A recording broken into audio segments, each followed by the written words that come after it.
Oh my God, the peace sign is so 2002. I don't even really know why I just did that, but I did. No, please, please, please. Don't roast me. I don't know if this video will ever make it to YouTube, but if it does, then you've been blessed. I decided to post it. I got out of my head and decided to do it. All right, so, damn, what was I finna talk about? Okay, yeah. So as many of y'all know, actually y'all don't know. Y'all don't know. Anyway, I'm back in the dating game. And see, the thing is, I turned 21 in April. I grew up not with like super strict parents, but in a conservative household. So I was missing a lot of core memories and things like that, like going out with friends, socializing, going on my first date, prom, homecoming, all of that type of stuff. So I will say I'm a little bit behind in that arena. But I have been dating recently. I've been going on dates, meeting new people, having fun and things like that. What? Oh.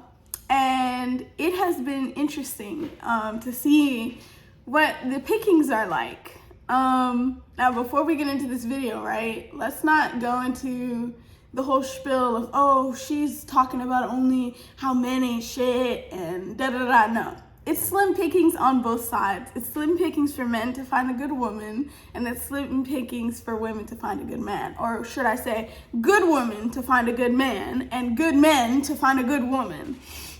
Hey, when you see these videos, right, and they're only talking about their side of things, like, oh, these niggas ain't they ain't and it's like, that's very low vibrational, and it's a poor way of thinking. It takes two to tango. It goes both ways. You get what I'm saying? Like, let's not put out this false narrative that everybody sucks on this gender, when really there's equal amount of people who suck in both, all right? All right, so I'm gonna tell y'all the things that I've noticed that I'm saying you should avoid or look out for when dating or learning to date. Because this has been a journey. I've had quite a few bad dates. I've had a few where I had to leave in the middle of the date. I have been catfished twice now. I've dealt with people who just were dry and lacking in any conversational skills. Like, I've been going on dates since probably, I think, the end of June. So I've gone on quite a few dates, I'd say. Yeah, like, I've gone on quite a few. And at first, like, I really didn't know what I was looking for, what to look out for. I knew, like, the basics, like, you know, you're not gonna go out with somebody that you haven't FaceTimed to see that they're at least real and things like that. I made that mistake once, but yeah. All right, so as far as that, I would say the first few things to look out for is, number one, somebody who just wants to text back and forth with no plans to meet. You're really not on those apps for a pen pal, but that is also how you raise your risk of being catfished. People who don't want to meet, there's usually a reason behind it as to why they don't want to meet in person. Sometimes it's as simple as they're broke and they just can't afford to take you out, which is fine, but you know, whatever you're looking for is what you're looking for. I would say the next thing to look out for is people who, if they can't hold a conversation in text, all right, and then you FaceTime them and they also can't hold a conversation, what would make you think that when you get on the date and you're in person that they're going to be able to hold a conversation? No, that's not how it works. If they can't hold a conversation in text, they'll be the same thing in real life. Then you'll end up on this date where it's awkward and you're bored because you didn't screen them well enough before you went out on the date. No. I would say you also want to look out for people who their profile is mostly them with other people. Like, this is a really big red flag for me, is when I go to somebody's profile, right, and I'm swiping through profiles, if you have not one photo by yourself, if all of your photos are with someone else in the picture, immediate red flag, because why are you not comfortable taking photos by yourself? Like, my job, these are my opinions. You don't have to like it. You don't have to listen to me. I'm learning too, like, by all means, I'm just sharing my experience. But if all of their photos are with other people, it gives me the sense that they're trying to, like, hide their face. Like, they don't want you to know which one they are. And then the other thing is they are lacking confidence, because if you had the confidence that you should have, you wouldn't need to have every single photo with somebody. At least one of those photos should be by yourself, if not all of them. It's your profile. Are you the one dating, or are they the one dating? No. Unless you're looking to be in a poly relationship or in a throuple or a third and things like that, avoid those profiles that feature two people. On these dating apps, a lot of the time you will see couples profiles who are looking for a third, and unless that's what you're looking for, go ahead and avoid that, because I noticed that a lot of people will think that they can get one person out of the couple, and it's like that's not how that works. I would say it can get messy really quickly when you decide that you want to mess with a couple, so I would say avoid that altogether. But by all means, if that's what you're looking for, that's what you're looking for. That ain't what I'm looking for. I would say avoid people who their profile is them like, oh, I want to be in a relationship, I'm looking for my wife. It's like, okay, calm down. You cannot say that you're looking for that and you haven't even met. Like, to me, that's a very immature way of thinking. You're on this app, right? And you're seeking a wife, or you're seeking, number one, anything great can only stem from a friendship first.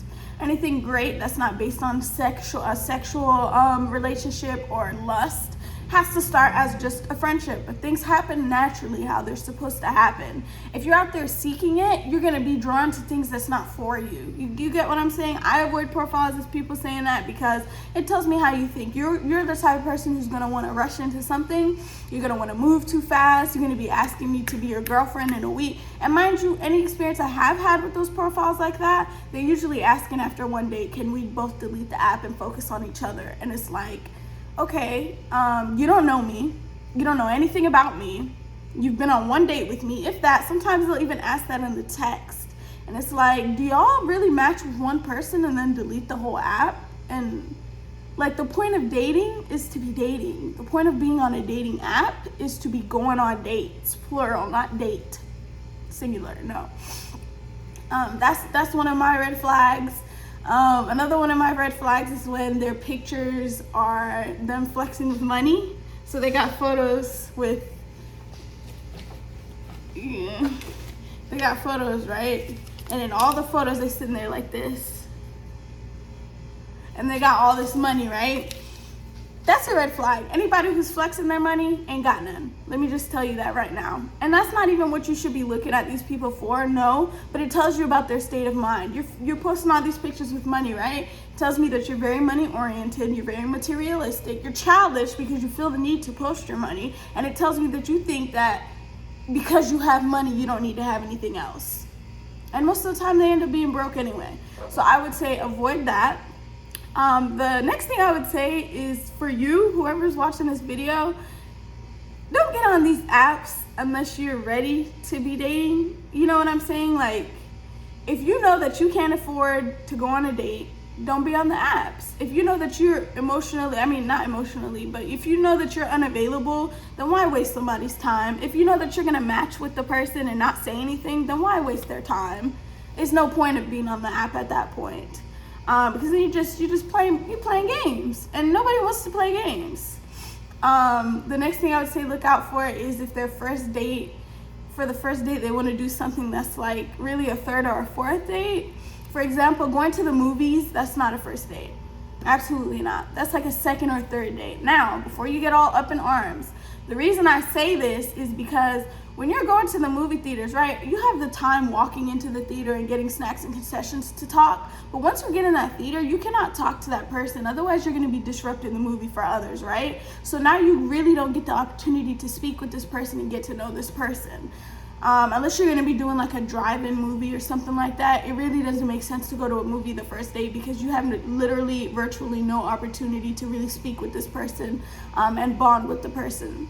Better first dates are dinner, going for a walk, cafes, things like that. You know what I'm saying? Not something that's going to be too loud. Like if you go to a club, that's not a good first date because it's so loud in there and there's so much going on, you can't even focus on the person that you're there with. And it's a waste of time and it's a waste of money. Next thing I would say to one of the tips, I guess, is don't ever go on a date without your own money. Do not set foot out of the house to go on a date knowing you don't have the money. Okay, so here's the thing. As a woman, right, most gentlemen, when they invite you out on a date, are going to pay for the date. Most of them. But this is not something that you should be expecting because you can get to the end of the date and the lady says, so how do you guys want to pay? And they say split. And now you don't have the money because you're thinking he's going to pay for you. you. No matter what, you just want to make sure, and you likely won't end up having to use it, but you just want to make sure that you're going to have your money with you, that you're going to be able to pay if you need to pay. Plus, it's nice to be able to offer. I mean, you don't have to, obviously, if that's not your thing, but it's nice to be able to know that you can. Plus, it makes you feel more secure in yourself. Because imagine being on a date, it's time for the bill, and you're sitting there apprehensive, like, oh, is he gonna pay? Because I can't pay. Like, no.